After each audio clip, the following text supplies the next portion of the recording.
Welcome to A Course in Miracles, the practice. Understanding is not necessary to apply these daily practices. As you practice this daily, understanding will come. Some of the exercises, all of which are simple, over the next 365 days, your mind will want to resist. Practice them anyway. And welcome to A Course in Miracles, the practice. Welcome to A Course in Miracles, the practice. Today we're moving on to practice prompt 181. And prior to the prompt, I'm going to read the introduction to the practices 181 through 200.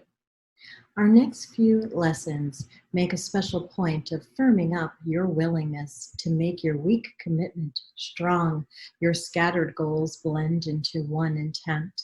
You are not asked for total dedication all the time as yet, but you are asked to practice now in order to attain the sense of peace such unified commitment will bestow, if only intermittently. It is experiencing this that makes it sure that you will give your total willingness to follow the way the Course sets forth. Our lessons now are geared specifically to widening horizons and direct approaches to the special blocks that keep your vision narrow and too limited to let you see the value of our goal. We are attempting now to lift these blocks, however briefly. Words alone cannot convey the sense of liberation which their lifting brings, but the experience of freedom and of peace that comes as you give up your tight control of what you see speaks for itself.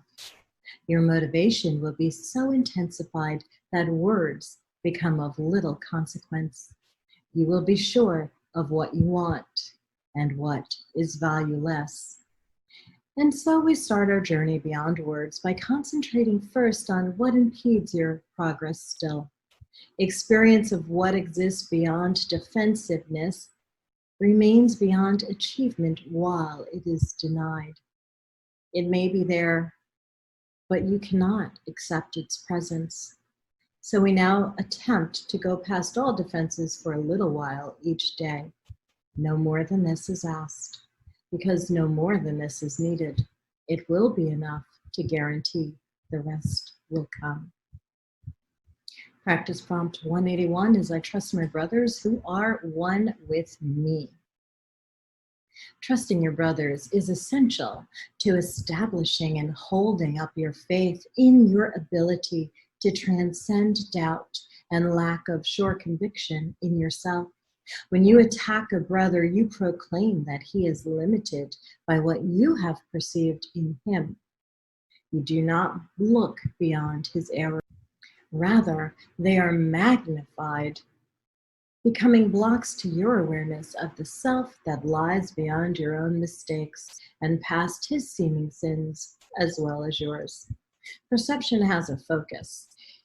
It is this that gives consistency to what you see. Change but this focus, and what you behold will change accordingly. Your vision will now shift to give support to the intent which has replaced the one you held before. Remove your focus on your brother's sins, and you will experience the peace that comes from faith in sinlessness.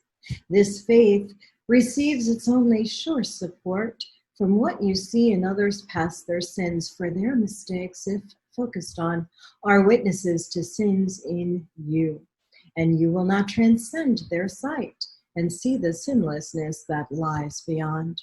Therefore, in practicing today, we first let all such focuses give way to our great need to let our sinlessness become apparent.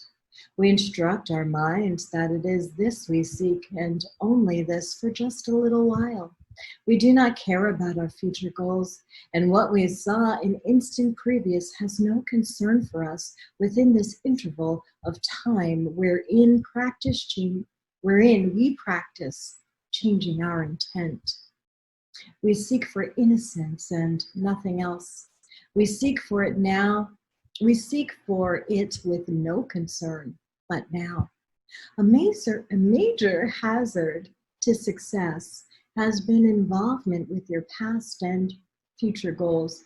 You have been quite preoccupied with how extremely different the goals this course is advocating are from those you held before. And you have also been dismayed by the depressing and restricting thought that even if you should succeed, you will inevitably lose your way again. How could this matter? For the past is gone, the future is but imagined. These concerns are but defenses against present change of focus in perception, nothing more. We lay these pointless limitations by a little while. We do not look to past beliefs, and what we believe will not intrude upon us now. We enter in the time of practicing with one intent, to look upon the sinlessness within. We recognize that we have lost this goal if anger blocks our way in any form.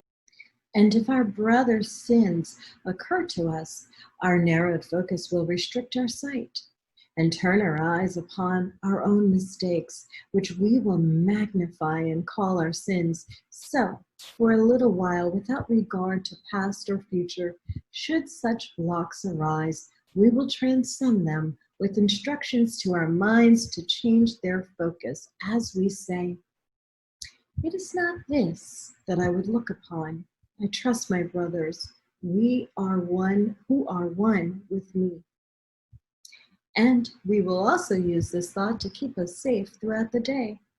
We do not seek for long-range goals, as each obstruction seems to block the vision of our sinlessness. We seek but for surcease an instant from the misery the focus upon sin will bring, and uncorrected will remain. We do not ask for fantasies, for what we seek to look upon is really there, and as our focus goes beyond mistakes, we will behold a wholly sinless world. When seeing this is all we want to see, when this is all we seek for in the name of true perception, are the eyes of Christ inevitably ours, and the love he feels for us becomes our own as well. This will become the only thing we see reflected in the world and in ourselves. The world which once proclaimed our sins becomes the proof that we are sinless, and our love for everyone we look upon attests to our remembrance of the holy self which knows no sin and never could conceive of anything without its sinlessness. We seek for this remembrance as we turn our minds to practicing today. We look neither ahead nor backwards. We look straight into the present, and we give our trust to the experience we ask for now. Our sinlessness is but the will of God. This instant is our willing one with his. I'm Keisha Dixon. This has been A Course in Miracles, the practice prompt 181. I trust my brothers who are one with me.